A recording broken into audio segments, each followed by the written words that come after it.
Hello and welcome to the Responsive Family Sleep Podcast. I'm your host, Kim Hawley, holistic sleep coach, lactation consultant, peaceful parenting educator, and mom. If you've ever felt overwhelmed by all the conflicting sleep info, frustrated with sleep information that just plain felt wrong, or searched desperately for a truly gentle and responsive sleep approach, then you are in the right place. In each episode, we'll be answering your most pressing baby and toddler sleep questions, busting those sleep myths, and helping you understand truly developmental, biologically normal baby and toddler sleep, plus encouraging you to trust your intuition along the way. Let's get started.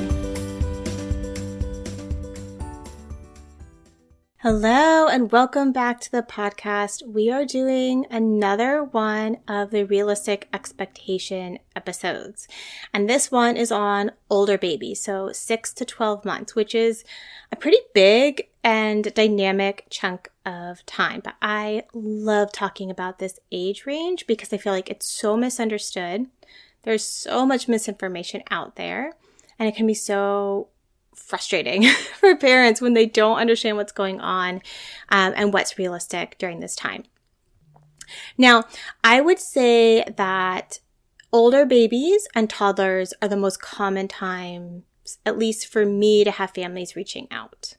Not that the first 6 months aren't really hard, they are, but I do feel like there's a little bit more support for it's going to be messy and kind of get through it. And then babies turn 6 months and there's just so much noise that was there before baby was 6 months. But your baby should be sleeping 12 hours, 7 to 7. They shouldn't need night feeds. They should be sleeping independently through the night by now. And if you haven't done these things, you're doing something wrong. That messaging is loud and it is strong. And I find that this is the age range where my clients hear this a lot, even from their pediatricians. Sorry to any wonderful, amazing pediatricians who don't share information like that with your patients who might be listening, because I know lots of you and I know you're out there. But the reality is that the majority of my parents are not seeing pediatricians like that. They are seeing pediatricians that are really pushing this sort of sleep training expectations rather than sharing realistic expectations. So that's loud and hard and noisy and creates a lot of overwhelm and anxiety and causes parents to doubt themselves or just wonder if they're doing something wrong or what's wrong with their baby that they aren't meeting those expectations. The other piece is that there is a lot going on during this 6 months and a lot of moving pieces, a lot of development. And so sometimes you're just like, I don't know how to put all the pieces together. Like what we were doing wasn't working. And now we're just like, what the heck, right? So I see that a lot as well.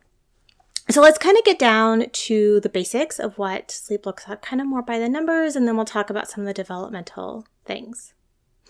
So during this phase, older babies are generally sleeping between 12 and 15 hours. Total sleep. So that's naps and nights. As we kind of head towards 1 year, we might see 11 to 14, right? Which is what toddlers' recommended sleep is. So you might kind of see them line up more with that, especially if you have a lower needs sleep baby. They might end up, towards 11. And, as the sort of babies that come in a little in that 14 to 15 hours at 6 months are probably going to be, down. Right, where we sleep, babies sleep less as they get older. And so it's a pretty wide range. I don't expect an individual baby to bounce around such a wide 3-hour range of sleep totals. They're going to find their sweet spot, right? That's just sort of the range of what is most typical. Now, how does that break down with naps and nights, right? Most older babies across this whole time, and frankly, across into early toddlerhood, well, we'll talk more about that in another episode. Most older babies are sleeping 10 to 11 hours overnight. Some will sleep 9, some will sleep 12. Most are going to be in that 10 to 11. And most older babies are going to be 1 to 3 brief wakes and feeds. with some variation and some bumps up and down around development and teething and other things as well. So it would not surprise me to have a baby kind of bumping around into the 4 weeks for periods of time. I wouldn't actually consider that particularly above average. And then, of course, we're going to have our small percentage of babies that sleep really consolidated, and our babies that are the really frequent wakers, which of course I see a high proportion of as compared to the general public, because those are the families that really, really need a lot of support.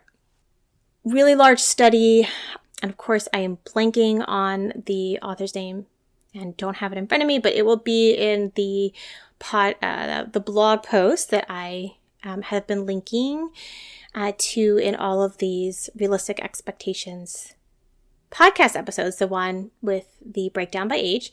Anyway, that study found that average wakes at 6 months was 2.5, and at 1 year, so 12 months, was 1.8.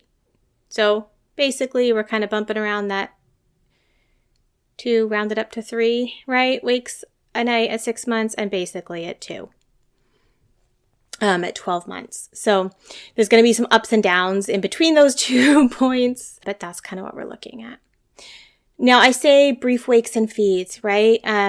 Babies that wake and resettle quickly, I don't subtract that from their sleep total. Babies that are awake for a really long period of time, that's kind of a different conversation. Most older babies are still feeding at night. So I think it's important to remember that, yes, strictly speaking, these babies are probably not going to fall off their curve and, be failure to thrive or something if they're not feeding at night, but that doesn't mean they don't still benefit from those feeds. And feeds are not just about food. And I'm not just talking about nursing here. I'm also talking about bottle feeding, right? Feeds, period. Feeds are not just about food. They are about thirst, and they are about interaction, connection, sensory input. So most babies are feeding some. And if you're nursing, you're lactating, like you need some nighttime milk removal most likely to maintain your supply. And depending on your nursing goals, maybe if you want to wean, around 1, then you would want to ramp down your night milk removal. Your baby might still need bottles, right? But if you want to nurse into toddlerhood, you probably don't want to significantly drop night feeds because they can be a big part of maintaining supply. And that's a whole bigger conversation with lots of variation, right? Of course, if your baby's feeding like 5 times a night, of course it's okay to limit their amount of feeds. Like I'm talking about, most babies are going to be in that 1 to 3 feeds. 1 to 3 wakes and feeds. So 10 to 11 hours, 1 to 3 brief wakes and feeds. And that's the majority of babies during this time with spikes around development. Now, naps, babies come in at 3 naps, most commonly at 6 months. And then somewhere between 7 to 9 months, we're going to drop down to 2 naps. And they're going to continue with 2 naps into the early toddler months, right? When they drop to 1 nap. And that drop from 3 to 2 can be a really tricky transition for a lot of families. It can be drawn out over weeks. We can bounce back and forth between days they are on 3 naps and days are on 2 naps. So it can be messy. And when it's messy, it sometimes can make bedtime messy or nights messy. So that's just something to be aware of. And some babies do it pretty smoothly, right? Just like with anything. And then we get to things disrupting sleep in this phase. There is so much going on, right? Babies are starting solids and really ramping up their solid consumption. For some babies who have really sensitive digestion, this can cause some digestive issues, some gas, some constipation, and that can disrupt sleep. And I find those babies who actually really love solids, right? Who want to ramp up their solids really quickly, we almost want to slow them down a bit, right? To let their digestive system catch up. Remembering that human milk or formula is still the main source of calories during this time. So just paying attention to their digestion as they start on solids. So it's a myth that solids will help your baby sleep better. It generally won't. Most solids are lower calorie than than breast milk, than human milk or formula. So, it's great and it's wonderful, but it's not a positive necessarily for sleep. For most babies, it's kind of neutral or potentially can disrupt sleep. There's a lot going on developmentally, right? So babies in this phase are often learning to crawl, then to pull up, then to cruise, walking, holding on to something. And then some babies are walking by the end of this time. Those milestones are big. They change the whole way a baby interacts with their environment. And big milestones like that disrupt sleep. I have so much empathy for my families that I work with who have really active early movers where it's like back to back to back. They're like crawling and then they're pulling up and they're cruising and they're walking. And it feels like they're not getting a break because they aren't getting a break. Like this baby is going through such profound learning of skills. And the brain, when the baby's learning these new skills, the brain is busy consolidating at night, consolidating those memories, wanting to practice them. Sleep just becomes harder. That ability to downregulate into sleep and sustain sleep without support or with whatever your level of support was before becomes harder. So often babies need more support when they're in the midst of a really rapid period of development and they're going to wake more.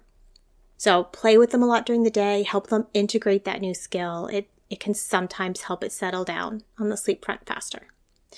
So crawling, cruising, walking, big things. Separation anxiety is another really big thing that tends to peak somewhere in that kind of 8-9 month range.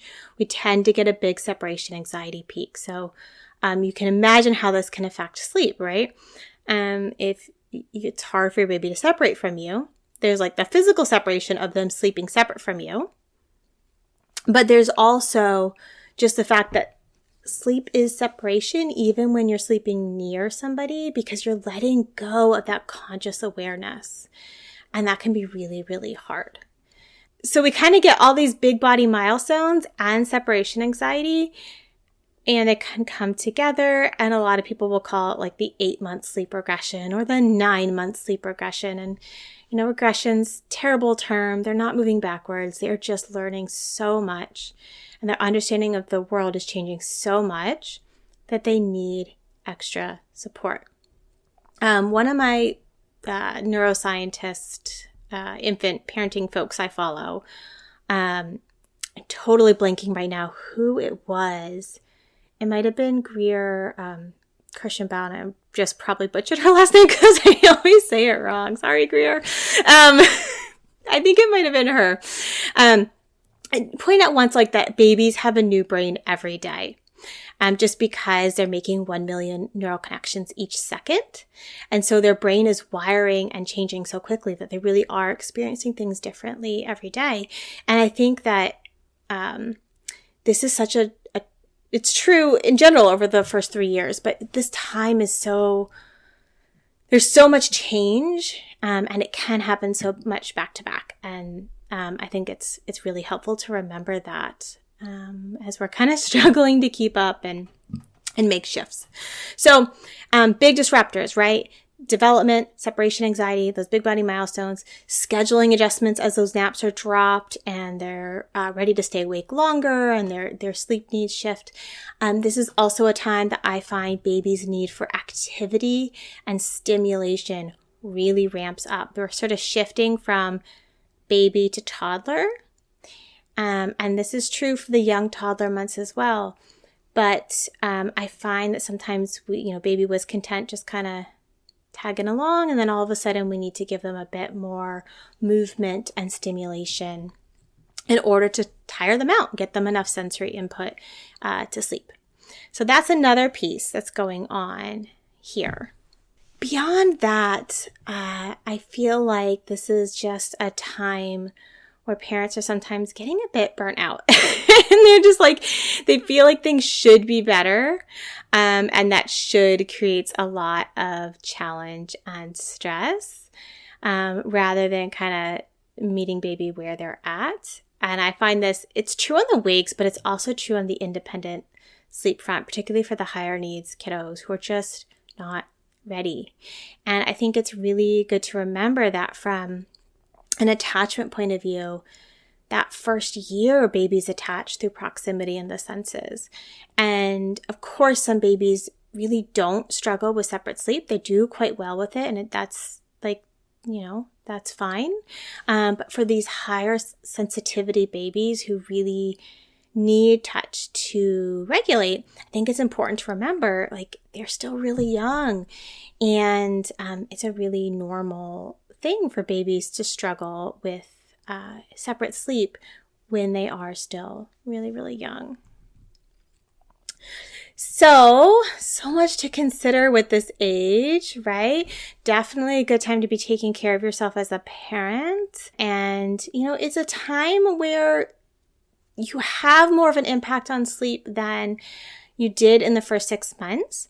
And there is more predictability and there is more of an impact you can have, but also they're still babies. And so you're sort of in this in between.